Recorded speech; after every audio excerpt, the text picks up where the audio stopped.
People forget to do one simple thing after working on the BMW that can cause the engine to overheat, and that can cost thousands of dollars in repairs or engine replacements. Stay with us, we'll explain what it is.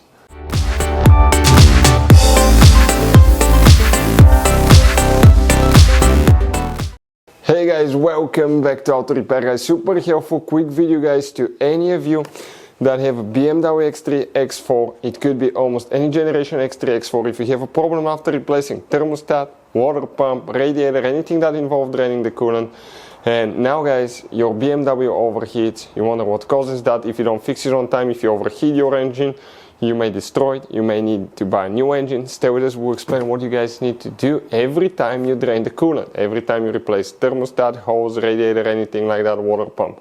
If you don't do that procedure, most likely you will overheat your engine, and hopefully it's not too late guys. Always try that procedure because you might get lucky and save your engine.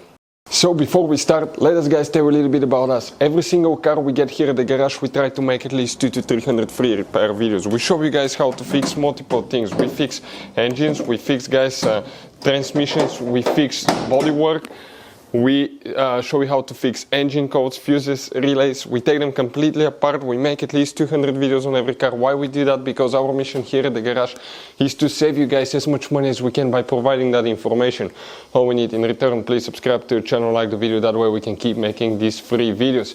Check out our YouTube channels. We guys have more than 17,000 free repair videos that can save you thousands of dollars in future repairs. And if you need to buy parts, tools, to fix your cars, we're going to share the information in the description of the video below. Let's start on it now. So most BMWs past year 2006 guys, they have electric coolant pumps, and what that means, it means that the pump, the water pump, is not driven by a belt. The pump is driven by electric supply from the battery, and it has two big wires. It's pretty humongous, usually it's 50 or 80 amp fuse, so the pump is very powerful. And that pump guys, okay, will be used in this video today. Every time you drain the coolant on your BMW X3 X4, you need to bleed the cooling system. If you don't bleed the cooling system, you may end up having air pocket inside the engine that will prevent cooling to flow freely, and as a result, the engine may not cool and it can overheat. So you always need to bleed the cooling system. Stay with us, we'll explain how to activate the pump now, the bleeding procedure, what to expect guys, all that will be covered in this video today.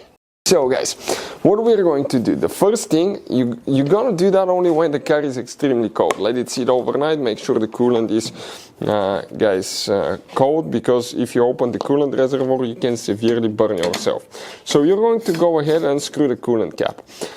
Faulty coolant cap can cause overheating as well guys, so we recommend to replace those as well once in a while, because they have a built-in valve that if not working correctly, that can cause overheating.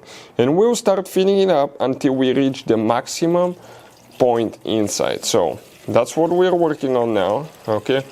We'll just keep adding coolant here guys, okay? And we'll continue. So I'll show in a little bit where you can see the minimum and the maximum. Okay, on the inside, I'll grab the camera. Let me just reach that here guys. Okay, let me grab the funnel so I don't make a mess. If I grab the camera here, okay, check this thing out. Okay, I'm making a mess here. Inside, okay, on the bottom, on the lower part it says minimum. On the other one it says maximum. We're going to get it to the maximum. You may have the one that's sticking up depending on which design you have guys, but now we're going to go ahead, add more. It's going to take quite a bit because we did actually, okay, coolant flush, radiator replacement. Okay, it still needs more, that's crazy. Okay, it's getting close to the full.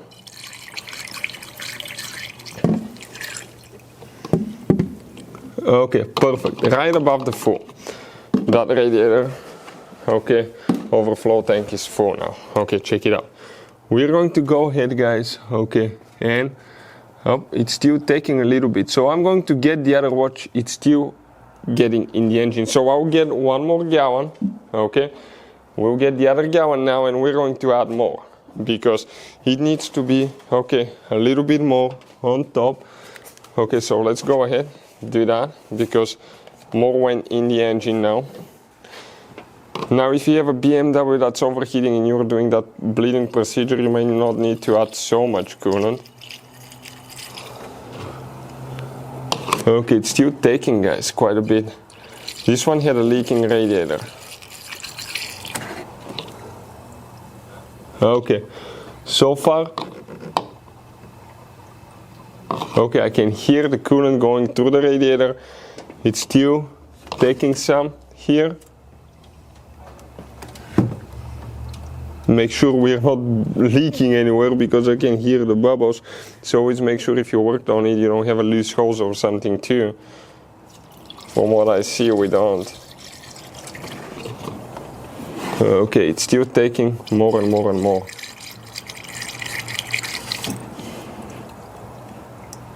Okay, so we're going to go ahead, fill it up, and we'll continue. Next we're going to close, okay, the system right here. You gotta make sure it's closed all the way. Some models, guys, okay, depending on the year model, okay, F25, F26 don't, but you may have a bleeding screw that you need to unscrew, guys, okay, for the bubbles to come out. Specifically, we don't. What do we need to do next? We're going to go inside that BMW. You gotta make sure that we have the keys, guys, okay? And with the keys in place, okay, we're going to go ahead, okay, and I'm going to make sure that I'm clean. It breaks my heart getting in the car so dirty. So now close your door, everything needs to be closed, and here we're going to not press the brake pedal. Next we're going to press that button until the lights come on, but we have to make sure that we don't start the car. Next, set the temperature to the highest position. I'm going to do sync, highest position on the highest setting here, and we're going to set the fan to the lowest setting, like that. After that, press the gas pedal for about 10 seconds and you will hear the water coolant pump activating. Listen for that now.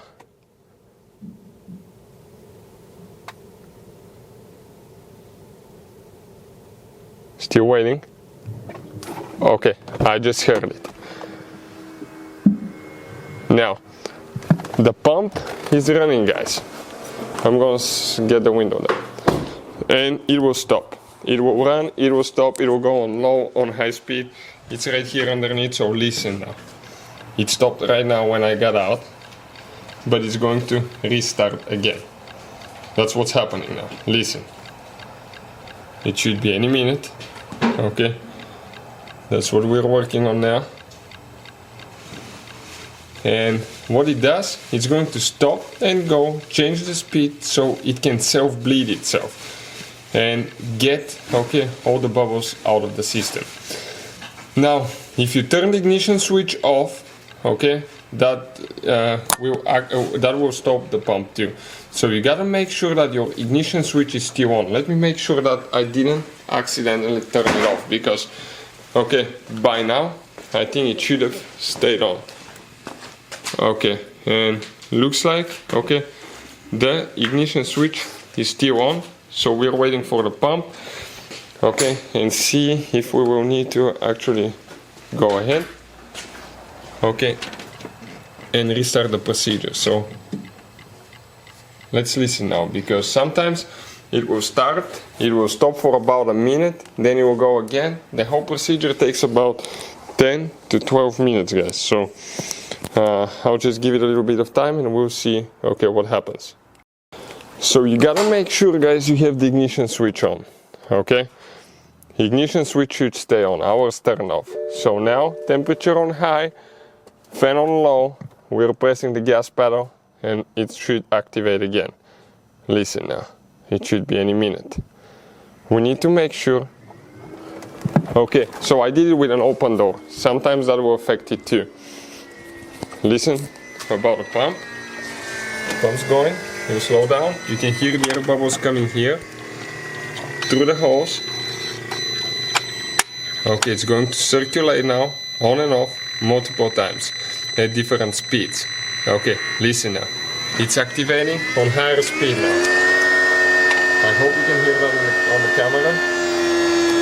And the bubbles that were in the system, that's why we need to self-bleed that system.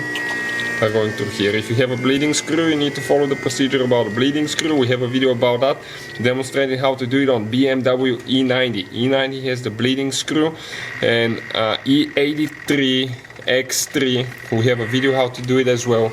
It will teach you guys step by step how to do that. But okay, listen now. Okay, it's working on it now. So that procedure, okay, self-bleeding procedure will take about 10 to 12 minutes. But when it's finished, it doesn't mean you're ready. You still need to do other things, and we'll explain what, so make sure you stay until the end. We're going to let it run through that cycle until the pump turns off for at least 1 minute. That means that it's done. So the procedure, guys, okay, is done. It turned off. So now we're going to go ahead, open, and I want to inspect how much we went down. We're a little bit over the max. Now, guys, okay, here, watch, we're a little bit below the minimum. So what we're going to do, we're going to get to the max again, okay? We need to add more coolant to make sure that we get to the max. Okay, perfect.